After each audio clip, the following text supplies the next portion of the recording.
Olá a todas e todos, sejam muito bem-vindos e bem-vindas ao 7º módulo do curso de Afroteologia.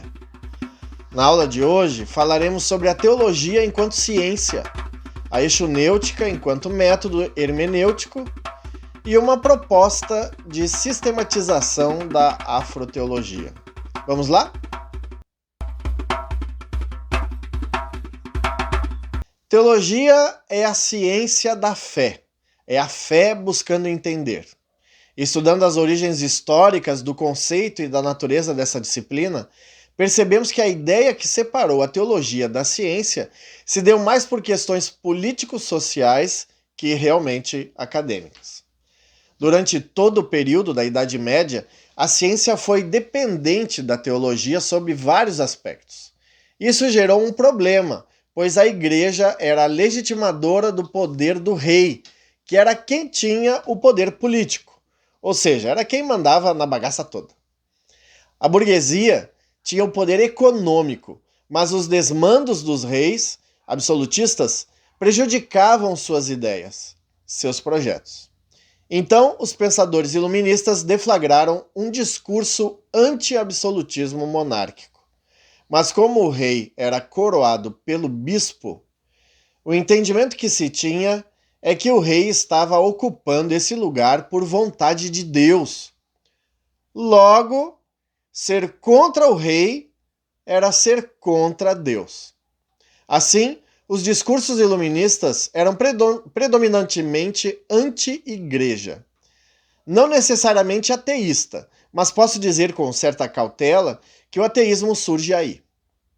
A própria ideia de que a Idade Média foi a Idade das Trevas é uma construção ideológica iluminista, pois ao enfraquecer o poder da Igreja, enfraquece-se também o poder do rei, garantindo assim as revoluções burguesas. Então, a ciência moderna, outro paradigma iluminista, se colocou como opositora aos estudos teológicos. E é por isso que, na atualidade, os teólogos têm pensado a teologia como uma disciplina típica das ciências humanas. E sendo uma ciência humana, então é uma ciência hermenêutica. Ou seja, interpretadora do mundo que cerca a humanidade. Por isso mesmo é que a teologia não é de propriedade exclusiva do cristianismo, como já disseram. Deixa eu contar uma história. Certa vez, num congresso de teologia e ciências da religião na Universidade Católica de Pernambuco, apresentei uma comunicação falando sobre a teologia das tradições africanas e fui criticado por um teólogo católico que disse que eu não poderia usar esse termo porque a teologia é cristã, que eu deveria criar um outro termo para definir o que eu estava apresentando. Então tive que explicar para o nobre ouvinte que a teologia é mais antiga que o próprio cristianismo, que surgiu primeiro na África, com os sacerdotes egípcios, e que este conhecimento foi apropriado pelos gregos, que nunca revelaram suas fontes. Este conhecimento chegou até Roma e só então é que foi novamente apropriado pelos cristãos. Então, não, a teologia não é exclusiva do cristianismo. A própria ideia de se pensar a teologia como uma disciplina que contempla a diversidade de religiões e crenças é necessária para afirmá-la enquanto ciência, já que o Estatuto de Ciência prevê algo que seja minimamente válido para tudo. Claro que me refiro a referenciais teóricos e metodológicos, e não ao conteúdo em si, pois, como diz Eduardo Gross, a ideia positivista de superação da religião e da metafísica pela ciência criou a ilusão de que afirmar uma posição não religiosa é colocar-se num patamar superior, imune a influências supersticiosas dos níveis inferiores de pensamento. Na verdade, esta posição superior é um auto-engano. Olhar a realidade com olhos não religiosos é uma perspectiva, um recorte, é uma posição.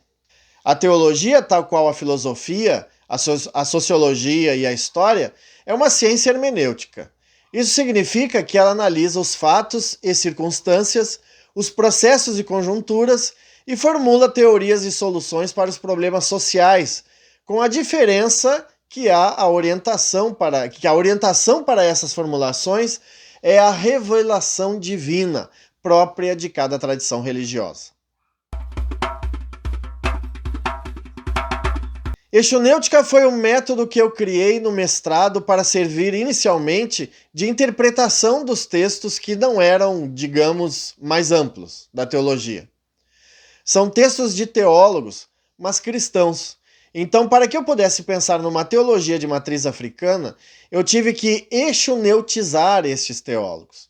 Isso significa que eu trouxe o pensamento de Tillich, Bauman, Bultmann, Libânio, Murad, Otto, Suzin e uma penca de outros à luz das tradições de matriz africana.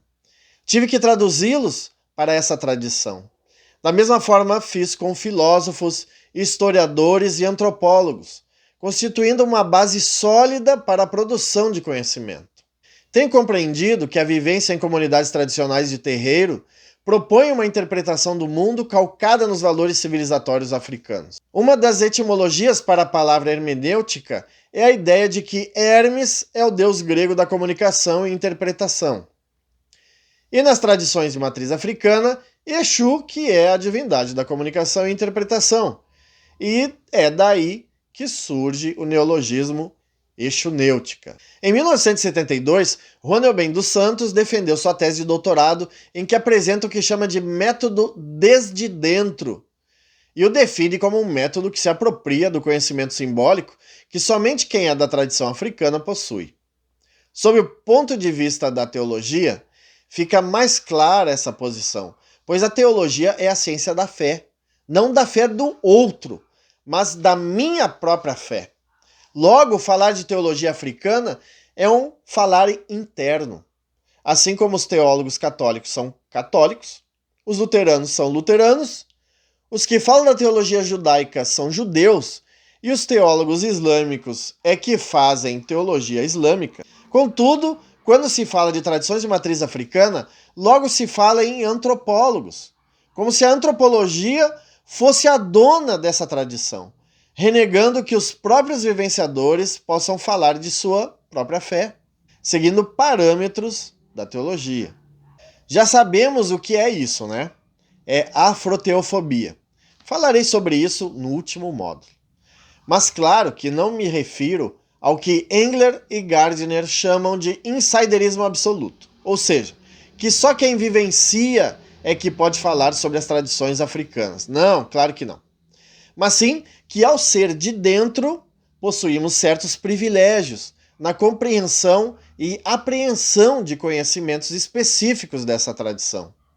A isto, esses autores chamam de insiderismo relativo, que é o que defendo, pois a própria afrocentricidade defende o não exclusivismo como orientação na produção do conhecimento. Na perspectiva desde dentro, as tradições de matriz africana são sujeitos e não objeto. O contrário disso seria a perspectiva desde fora, ou outsider. Seriam os pesquisadores que não fazem parte do grupo ao qual pesquisam e que por isso estariam sujeitos a não obter com precisão todos os detalhes de seu objeto de estudo. Mas a questão insider-outsider não é realmente um problema. E as duas perspectivas não se anulam na construção do conhecimento. Pelo contrário, pois elas podem se aliar na construção de um conhecimento mais pleno.